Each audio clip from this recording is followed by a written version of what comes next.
Hello, dear students. A very warm welcome to our price and sales management session. Today I've prepared a video lecture for you, and I would like to make you familiar with the concept of price elasticity.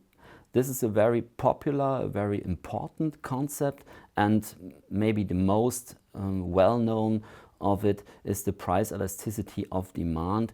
We will deal with it in detail a little bit later.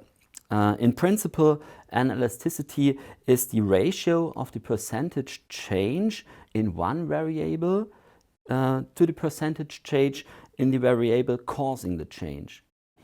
In our case, the change in price causes a change in the sales volume or in the sold quantity. The price elasticity is dimensionless. So let's start with the concept of the price elasticity of demand. And let's begin with an example of a price decrease of sparkling wine. This happens very often in our daily experience, that price decreases of about 1/3. In this case here, Mumm sparkling wine was, the price was decreased by 34%, by about 1/3, down to €3.79. And usually this leads to a dramatic increase in sales. The sales volume gets a boost by the decrease of price. On the next chart, there are some explanations on the concept of the price elasticity of demand. And as I told, the price elasticity of demand is the percentage by which the sales volume, the sold quantity, changes when the price of a good or a service increases or decreases by 1% or 10% or 20%.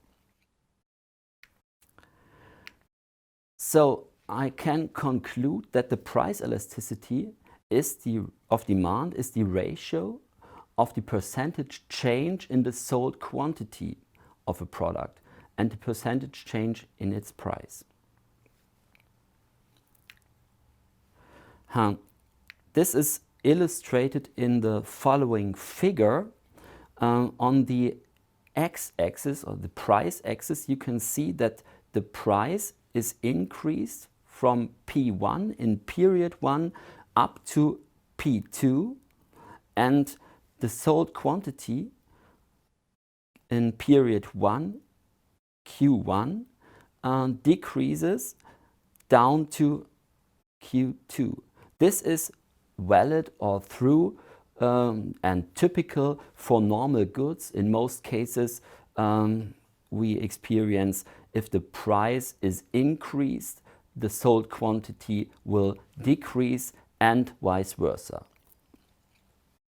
Let's come to the next chart. And in this chart, the price elasticity is determined mathematically. We can see above the dash that we deduct Q1 from Q2 and divide it by Q1. And below the dash there is P2, the price in period 2, deducted from P1, the price in period 1, divided by P1. So what we spot is the relative change in the sold quantity, in the sales volume, divided by the relative change in price. So we get mathematically, this is expressed by dq divided by dp multiplied by p divided by q. So dq divided by dp is the first derivative of the price response function in this case. On the next chart, I've included two examples. On the left side of the chart, we can see that the price is increased from 100 euros up to 150 euros.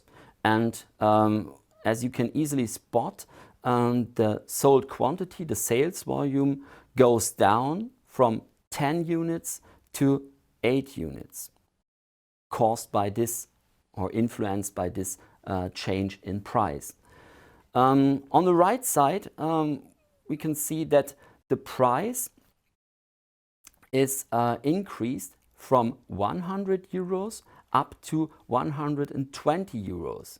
So there is a price change or price increase by 20%. But this causes a decrease in the sold quantity from 10 units down to 4 units. So this is a dramatic decrease by 60%, and in this case we say, or it's common to say, that demand reacts elastically, reacts over proportional on the right side. On the left side, we say that the demand reacts inelastically, under proportional. So that the percentage change in price is higher than the percentage change in sales on the left side, and the other way around on the right side. The percentage change in price is lower than the percentage change in the sales volume. To interpret this relationship, we can say that if a 10% price reduction results in a 20% increase in sales volume, the price elasticity of demand will be -2. That means that the percentage change in sales is twice the percentage change in price. If the price elasticity of demand was -3, this would mean that the percentage change in sales volume is 3 times the percentage change in price. The price elasticity of demand carries a minus sign before the value or in front of the value because the sales volume and the price, the change in sales and the change in price go in opposite directions. Yeah? If the price is decreased, the sales volume will increase, and if the price will decrease, the sales volume will increase. To sum up, we get a simple formula of the price elasticity of demand. It's the percentage change in the sales volume divided by the percentage change in its price.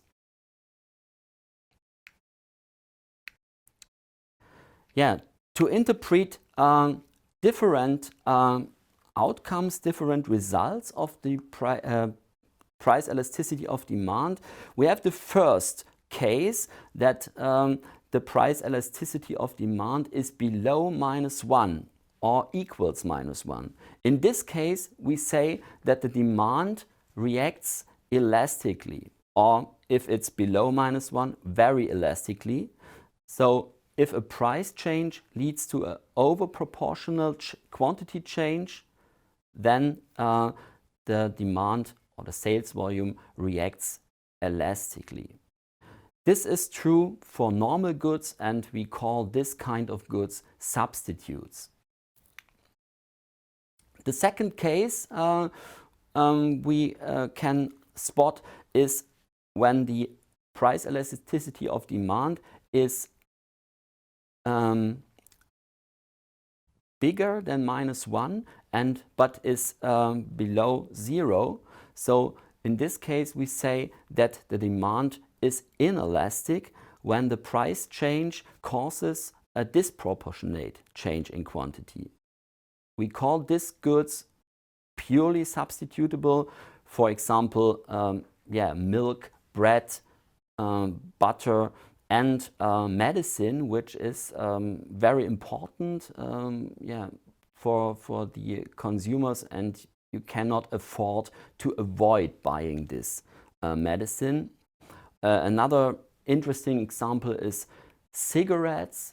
In this case, we experienced a lot of price increases in the past, and these price increases caused decreases in sales volume, but not at the same level as the price changes. So in this case, we call this, or we find a kind of an addiction effect. So the price change in the percentage change in price is bigger than the percentage change in sales volume. And there is another case, in this case, in a very paradoxically, that means that the price elasticity of demand is bigger than 0.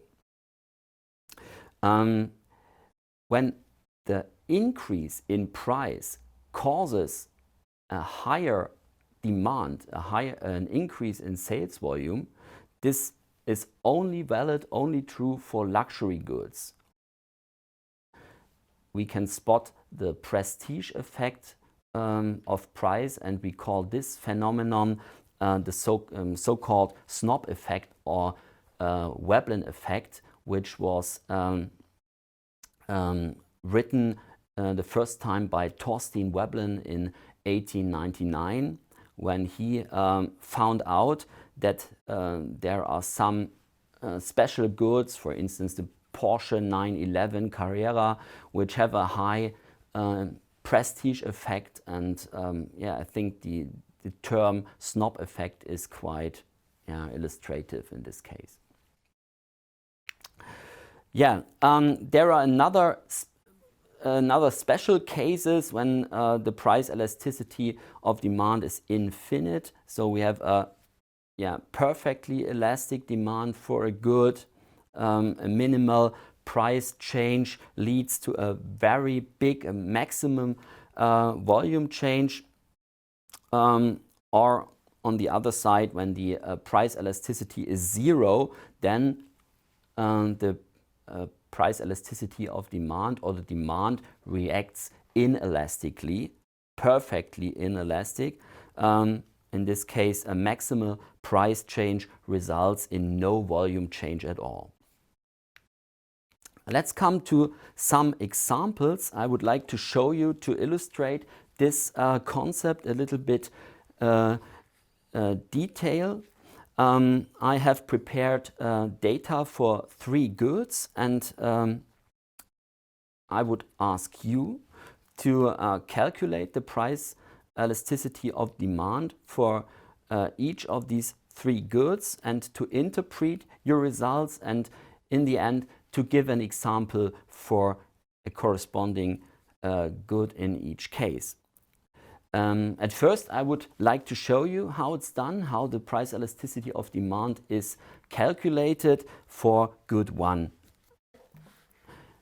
With the first good, in this case we have given the price in period 1 equals 5 euros, the price in period 2 equals 6 euros. So we have a price increase by 20%, and here the sales volume in period 1 equals 40,000 units, and the sales volume in period 2, Q2, equals 36,000 euros. So you can spot that this is percentage change in sales volume by minus 10%. So the price elasticity of demand is defined mathematically by Q2 minus Q1 divided by Q1. above the dash is the absolute change in the sales volume, Q2 minus Q1, and by dividing by Q1 we get the relative change in sales volume. And below the dash we have P2, the price in period 2, minus P1, the price in period 1, divided by P1. Yeah, we can write it in another way. So for infinitesimal changes, this is called dq divided by q1, and dp, small change in price, dp divided by p1, and we get dq divided by dp multiplied by p1 divided by q1.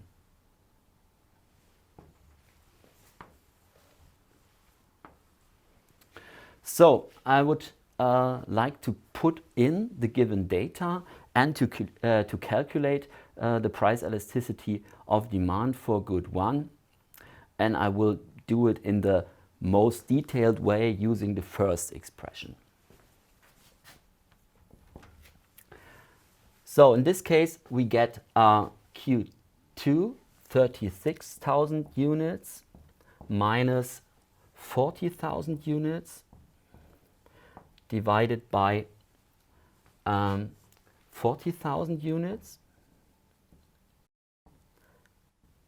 and below the dash P2, this is 6 euros minus 5 euros divided by 5 euros.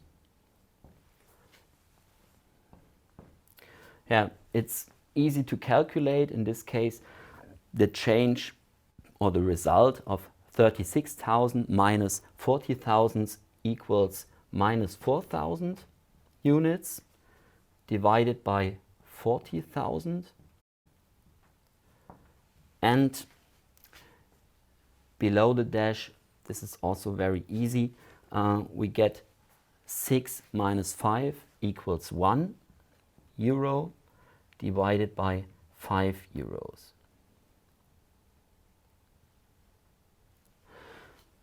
Yeah, now there are some simplifications. It's possible to simplify the equation a little bit. So by minus 4,000 divided by 40,000, we get, in this case, minus 1, and here 10. So above the dash we get minus 1/10. And below we can cross out the unit, the value unit euros, so we get 1/5. Yeah, and mathematically this results in 5 minus 5 divided by 10, which equals minus 1/2. This equals minus 0.5. So the result of our calculation is minus 1/2 or minus 0.5, and that means the demand reacts inelastically.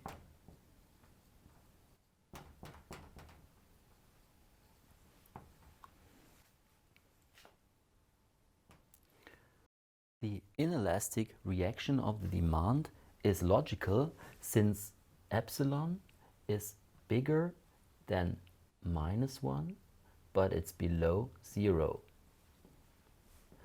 And this is quite typical for products such as medicine or bread or butter, or in this case, as an example, I would use a package of cigarettes. Let's get back to what I announced earlier. The price was increased from 5 euros up to 6 euros. That's a percentage increase by 20%. And the sales volume decreased from 40,000 units down to 36,000 units, which is a decrease by minus 10%. So this means the demand is inelastic and the decrease in the sales volume is only half the price increase and therefore underproportional. We'll call this kind of goods poorly substitutable goods, and in our case of cigarettes, the package of cigarettes, we get a certain addiction effect. So, and now let's compare what you calculated. Let's come to the solution for good 2. In this case, we get a price elasticity of demand of -4. That means the demand reacts very elastically, and the increase in the sales volume plus 100% is 4 times the decrease in price, minus 25%. And that means it's overproportional. In this case, we call this kind of goods substitutes, and a very common example would be sparkling wine, example Gracia Rotkäppchen, which is bought in large volumes when the price is decreased by 1/3 or about 1/3 by 34% or 33%. And the solution for good 3, in this case we get a price elasticity of demand of plus 0.55, and that means the demand reacts positively elastic. Despite the price increase, there is an increase in demand. That's kind of paradox, a paradoxon. That goes for luxury goods, and we call this effect Snob effect or Veblen effect, which was found by Thorstein Veblen in 1899. And a good example for good 3 would be a Porsche 911 Carrera.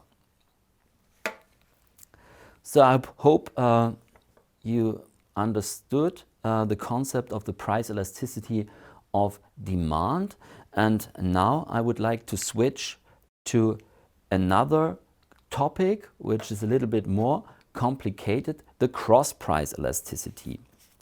In this case we analyze the effect of a competitor's prices on one's own sales volume, and this is quantified by the cross price elasticity.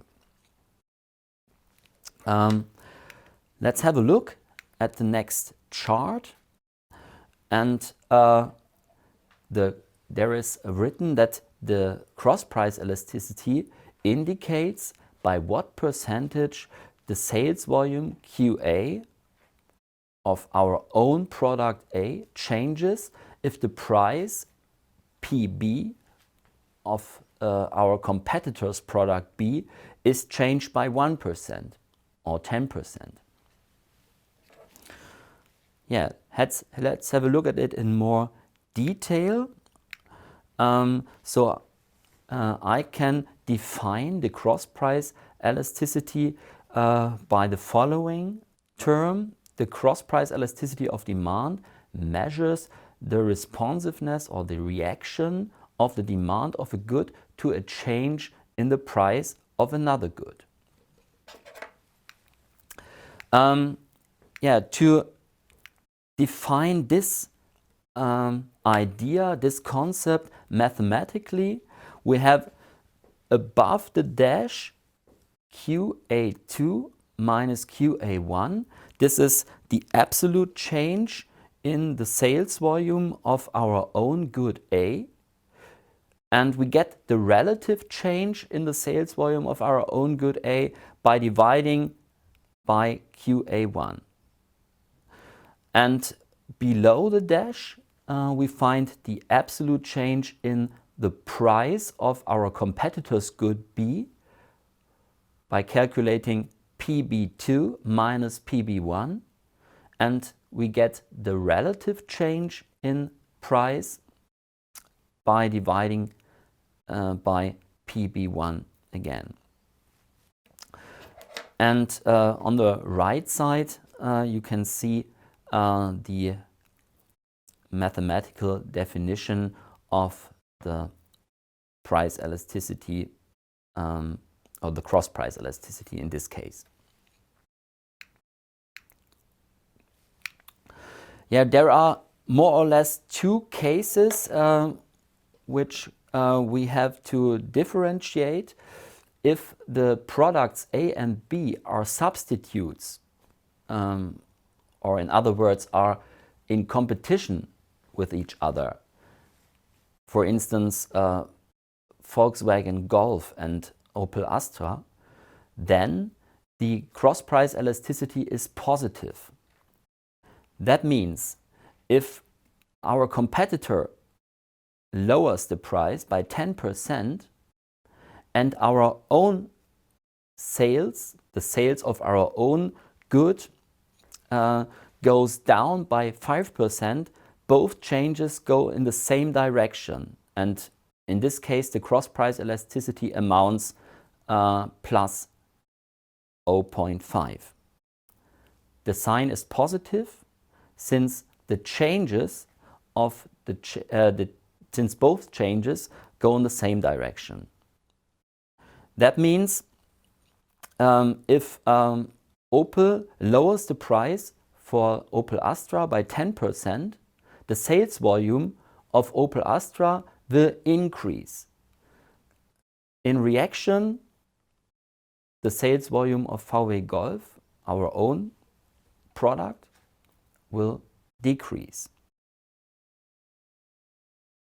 So the change in the price of Opel Astra minus 10% and the change in sales volume of our own Volkswagen Golf minus 5% go in the same direction, down.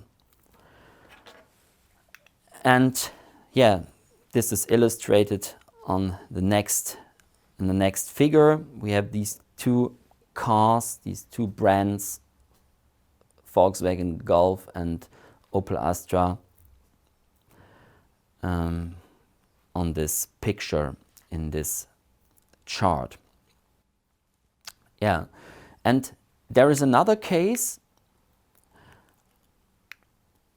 Let's come to the interpretation of the cross-price elasticity of substitutes. If the cross-price elasticity of substitutional goods is bigger than 1, then we say it's a very elastic reaction of the competing demand and a disproportionate increase, over-proportional increase. If the cross-price elasticity is bigger than 0 but below 1, then we call this an inelastic reaction of the competing demand and an underproportional or subproportional increase. The third case, that the cross-price elasticity is below 0, will not happen in this case, since that would mean there is no real competition. So let's come to the complements, another kind of goods we have to consider in thinking. It's, for instance, printer and toner, or she and she binding. In this case, the products are in a complementary relationship. That means one product is sold and the other one too. You cannot use one product without the other. So the sign of the cross price elasticity is negative here, since both changes go in opposite direction. The competitive price decrease, so the price goes down, it's lowered, and our own decrease in sales volume goes also down. Yeah, and on the next chart we have an example. Printer and toner are perfect complements, so you cannot use the printer without the toner. I think this should be quite logical.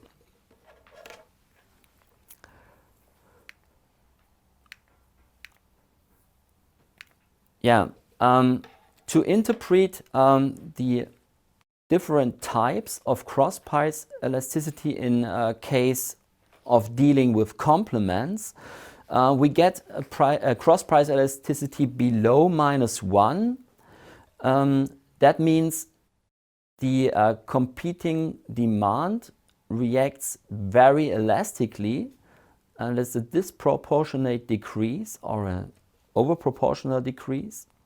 In the second case, the cross price elasticity is bigger than -1 but below 0. Then we have an inelastic reaction of the competition demand and an underproportional decrease. The third case, again, the cross price elasticity bigger than 0, positive elastic response of competition demand, is not logical in this kind of goods, or for this kind of goods.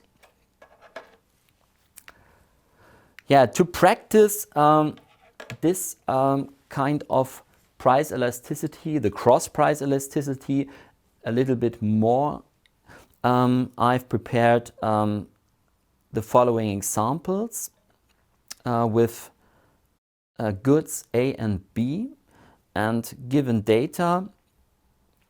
In this case, for good A, there is the sales volume in units in period 1, 400 units, in period 2, 450 units. And this is caused by a change in price of our competitors' goods, which is increased from 110 euros up to 120 euros.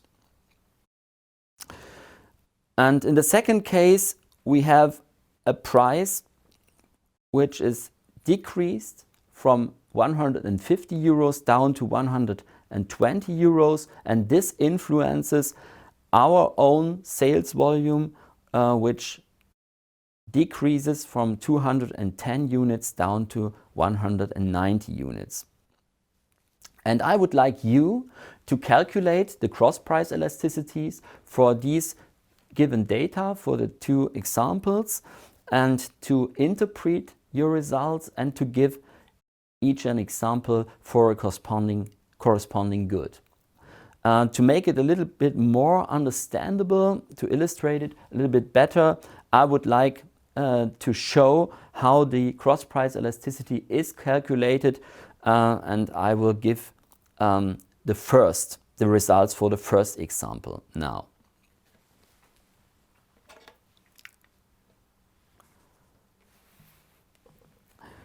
Again, let's write the given data. In this case, we have a sales volume for good A in period 1 of 400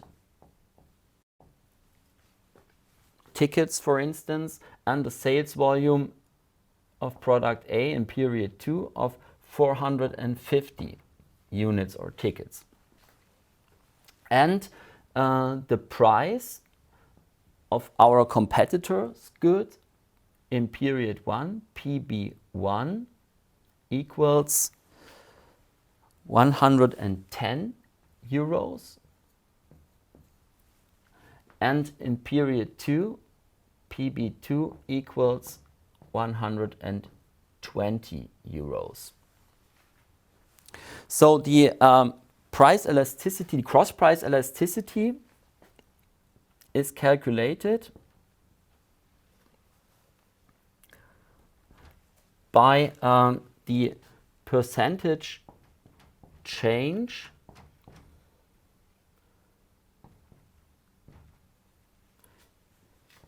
in sales volume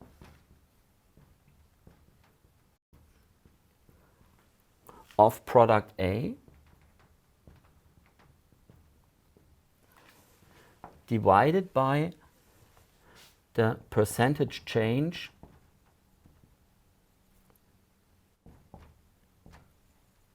in price of product B.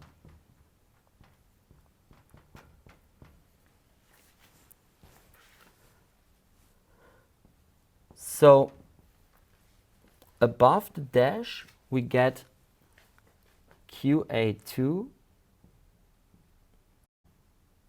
the sales volume of our own product A in period 2 minus QA1. This is the absolute change in sales volume divided by QA1, again the sales volume in period 1, and this expression equals the relative change in sales volume. And below the dash we get PB2 minus PB1, the absolute change in price of our competitor's product, and by dividing by PB1 we get the relative change in price of our competitor's product. So let's put in the data, the given data. We get QA2, this is equals 450 minus QA1, 400, divided by QA1, again 400, and below the dash PB2, 120 euros minus PB1, 110 euros, divided by PB1, 110 euros. So we get 450 minus 400 equals 50, divided by 400, and below the dash we get 120 euros minus 110 euros, 10 euros, divided by 110 euros. Yeah, to simplify this a little bit more, we can calculate a little bit smarter. We get 1/8 above the dash, and below the dash we can cross out the unit, and here we get 1/11. This results in the following equation. Cross price elasticity equals 1/8 divided by 1/11, and this leads to 11/8, which equals plus 1.375. So we get a positive sign for the cross price elasticity.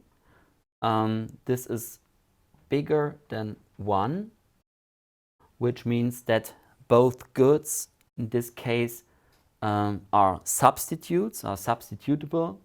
And as an example, I selected cards for the dance the road show of Let's Dance in comparison with the Dance World Championship, and yeah, we have here a little bit of difference between the prices, and this leads to an increase of the sold tickets for our own World Championships.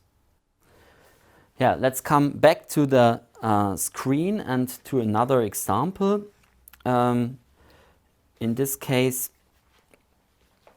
we have 1.375, or we had 1.375 bigger than 1. That means it's a very elastic response, a very elastic reaction of the competing demand on the change in price. So let's compare your solutions for the second example. In this case, we get cross price elasticity of -2.7. Yeah, that equals minus 0.2877. Yeah, it's below 0. That means the products or the goods A and B are complements, and -2.7 is bigger than -1 but below 0, and that means there's an inelastic reaction of the competing demand on the change in price. In this case, I selected the combination of hotel accommodations of the company of the travel agency TUI, and the flight fares also offered by TUI. So these two goods are combined with each other. They cannot be separated. Yeah, now we come to the third and last phenomenon, and this is called reaction elasticity. The reaction elasticity is a quite logical tool to analyze by what percentage the competitive price changes if our own price is changed by 1% or 10%. This is important to make a prognosis of the reaction of our competitors on our own price changes. So the reaction elasticity reflects how strongly the competition reacts to our own price change.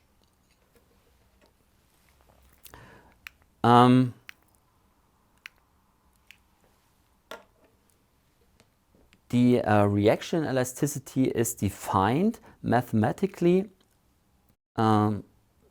above the dash by P of our the price of our competitor in period 2, that means after the change in price, minus PC1, the price of our competitor in period 1, divided by PC1, and below the dash we have the absolute change in our own price, P2, that means the price in period 2, minus P1, divided by P1. This is the relative change in our own price. And this results in the mathematic expression dPC divided by dP multiplied by P divided by PC. Remember, PC equals the competitor's price and P our own price.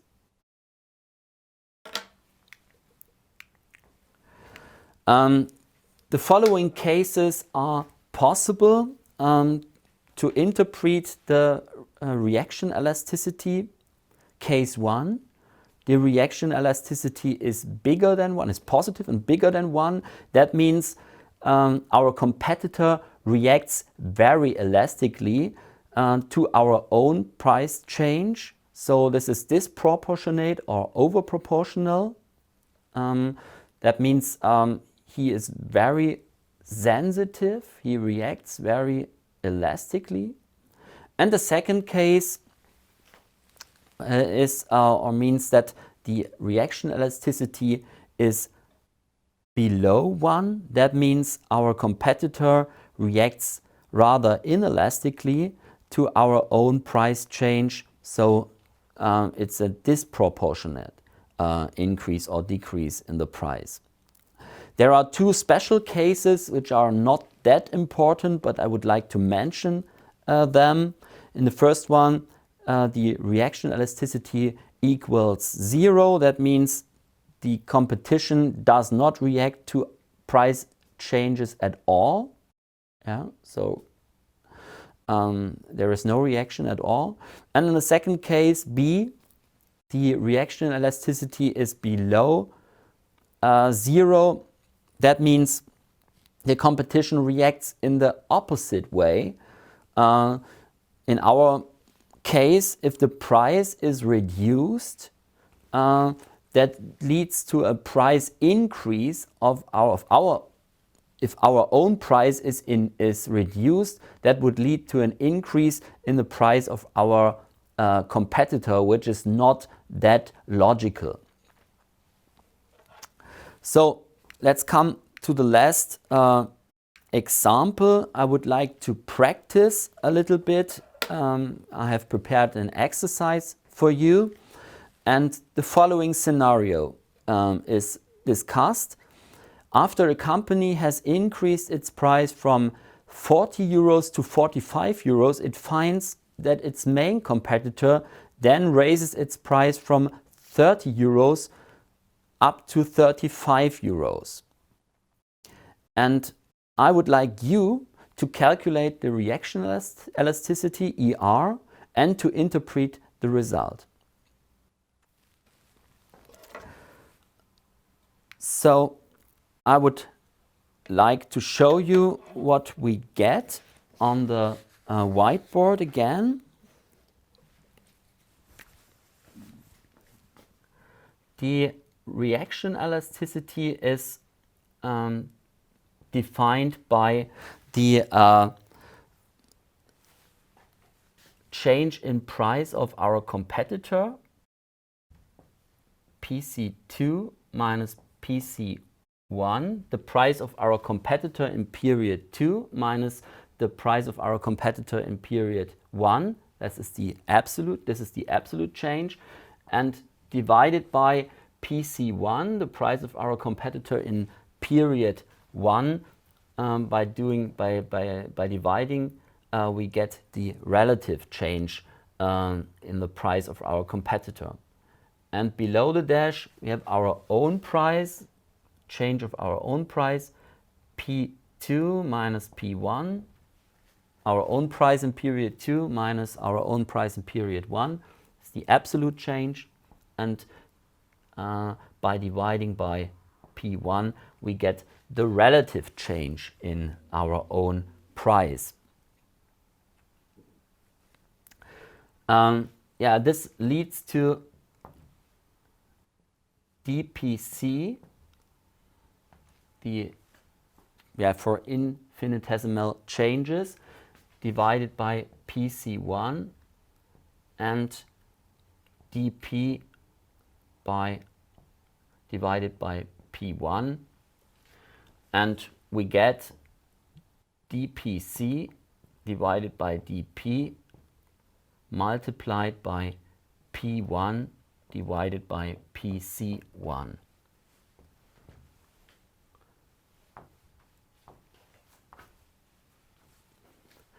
And I would like to calculate the reaction elasticity corresponding to our example in the most detailed way. I choose the left.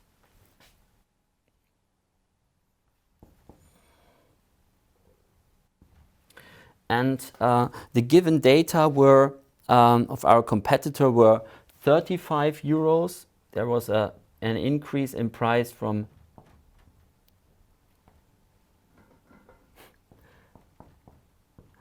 30 euros in period 1 up to 35 euros in period 2 divided by 30 euros in period 1.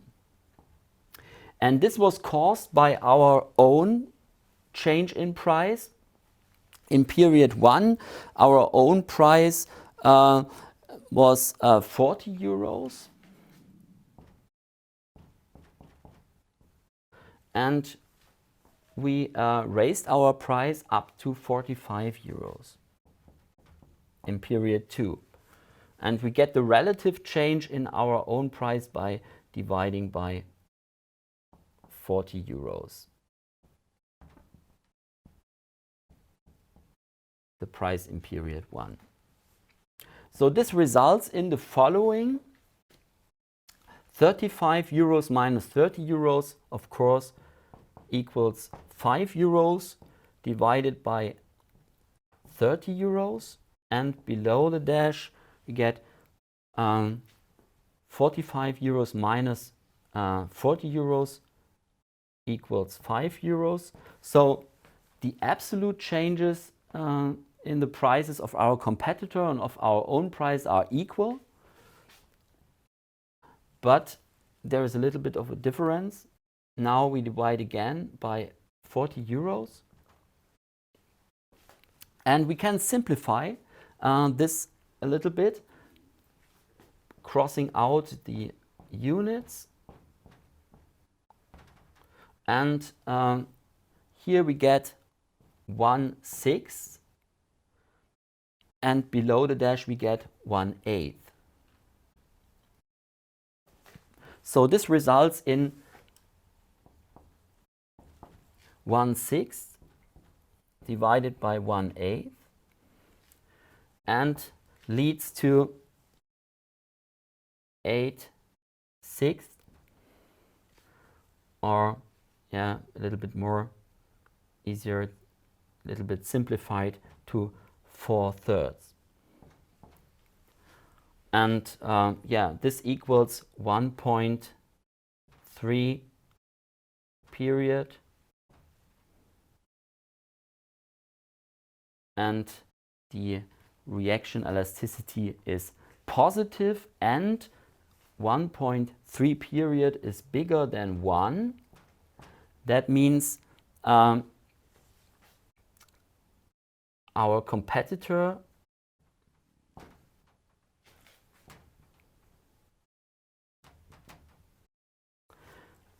reacts very elastically.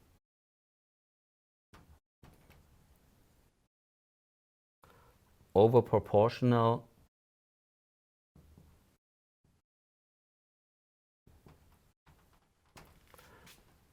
to our own change in price.